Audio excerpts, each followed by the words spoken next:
मैं एक दफ़ा एक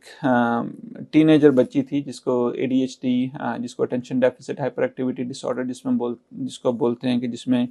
बच्चे जो हैं उनको स्कूल में तवज्जो देना मुश्किल हो जाता है, छोटी छोटी बातों से वो डिस्ट्रैक्ट हो जाते हैं,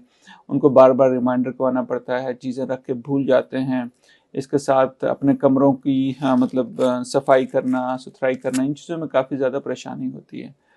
तो इसी तरह मैं एक फैमिली के साथ काम कर रहा था, तो एक दिन उनकी जो बेटी थी, जिसके साथ जो तकरीबन कोई 14-15 साल की थी, वो मेरे पास आई और उसने रोना शुरू कर दिया। मैंने कहा क्या हुआ? उसने कहा देखें कि मेरे वालिदैन जो हैं वो मुझे कोशिश कर रहे थे कि मैं कमरा साफ़ करूं, और उन्होंने मुझे बहुत समझाया। मैं बहुत कोशिश भी करती हूँ, लेकिन कोशिश करने के बावजूद उसमें गंद कोई ना कोई पड़ जाता। तो एक दफ़ा क्या हुआ कि खाला घर आई हुई थी,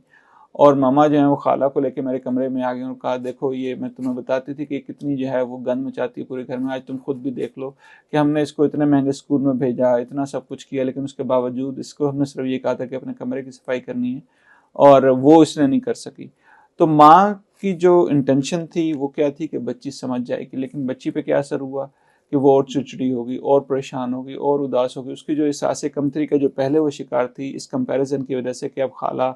वो अपने बच्चों को बताएंगी, वो बाकी उनको बताएंगी, तो ये इसी तरह एक बात से दूसरी बात लोगों तक पहुंचती है, और बच्चे जो हैं वो वालिदैन को एहसास नहीं होता, लेकिन इस कंपैरिजन की वजह से बच्चे जो हैं वो बहुत ज़्यादा एहसास कमतरी में, डिप्रेशन में, स्ट्रेस में, एंग्जाइटी में, और वालिदैन से दूर होते जाते हैं। तो इसलिए बच्चों को कोशिश करें समझाने की, लेकिन उस समझाने में इस हद तक ना चले जाएं कि आपका जो बच्चों से ताल्लुक़ है वो मुतासर हो जाए।